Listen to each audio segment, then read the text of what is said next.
কখনো এরকম লম্বা ব্যাটিংয়ে ব্যাট টাইম দেখিনি। তাসকিনের সাথে ডেফিনেটলি আমরা একমত। তাসকিন আহমেদের কথা মেনে নেওয়া ছাড়া আর উপায় কই। বিশ্বকাপে বাংলাদেশ দল যেমন হতশ্রী পারফরমেন্স দেখিয়েছে তার কোনো ব্যাখ্যাও হয় না।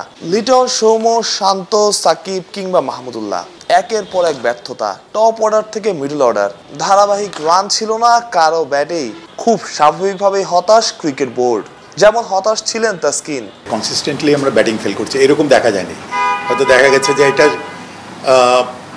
এর আগে থেকেই শুরু হয়েছে। আমরা ওয়ার্ল্ড কাপেও T23 ওয়ার্ল্ড কাপেও গিয়ে আমরা কিন্তু এই সেম প্রবলেম পড়েছি। তো এটাই দেখা যাচ্ছে যে T20তেও গিয়ে এটা রিফ্লেক্ট হচ্ছে। তো কোন জায়গায় হচ্ছে, কোন কোন ব্যাটসম্যান টপ অর্ডারে তাদের কি কি ল্যাপস আছে এখানে, এগুলো আমাদের বের করে ডেফিনেটলি আমাদের কাজ করতে হবে। কাজ করার সুযোগ আছে অনেক। একজন বোলার দলের ব্যাটিং অর্ডার নিয়ে তখনই হতাশা প্রকাশ করে যখন তা চলে যায় ব্যর্থতার চূড়ান্ত পর্যায়ে। বাংলাদেশের ব্যাটাররাও তাই। ক্রিকেট বোর্ড হতাশা প্রকাশ করলেও মুখে সেই পুরনো কথাই। ক্রিকেটাররা চেষ্টা করছে, তারাও সবার মতোই হতাশ। দেখেন, সবাই দিনের শেষে চেষ্টা করে, ভালো করার জন্য চেষ্টা করে। ভুল ভ্রান্তি থাকতে পারে, কেন ভুল ভ্রান্তি হলে এগুলো বের করতে হবে আমাদের। এখন আপনি যদি টিম ম্যানেজমেন্ট বলেন, যেটাকে আমরা কোচিং স্টাফ বুঝাই, তাদের মধ্যে এখানে কোনো গাফিলতি আছে কি না, অথবা প্লেয়ারদের মধ্যে তাদের মধ্যে কমিউনিকেশনে গ্যাপ হচ্ছে কি না, সেরকম কোনো সমস্যা হয়েছে কি না, এটা আমাদের জানা দরকার।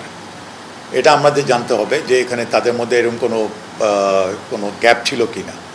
তো হয়তো কেউ হয়তো কোচিং স্টাফ থেকে বলেন, বা যারা স্পেশালি যখন একটা টিম মাঠে নামে, ক্যাপ্টেন এবং কোচেরই সিদ্ধান্ত থাকে বেশি, এখানে কোনো কিছু সিদ্ধান্ত নেওয়ার ব্যাপার যেটা থাকে।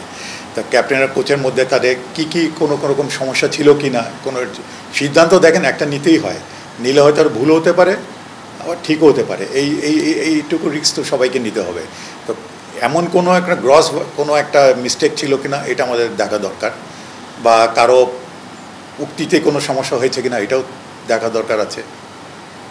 তো সেটা আমরা আগামী বোর্ড মিটিংয়ে বলেছি একটু আগে, যে আমাদের পারফরমেন্স নিয়ে আলাপ আলোচনা আছে, আমরা সেখানে আলাপ আলোচনা করব।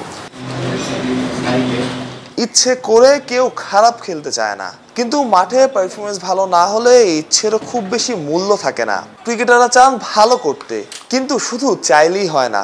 চাই পরিশ্রম, একাগ্রতা, ভালো করার জন্য পর্যাপ্ত চেষ্টা। সেটা ক্রিকেটারদের মধ্যে আছে তো।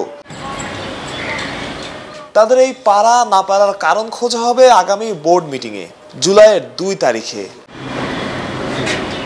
মাহরুষ প্রত্যয়, অলরাউন্ডার।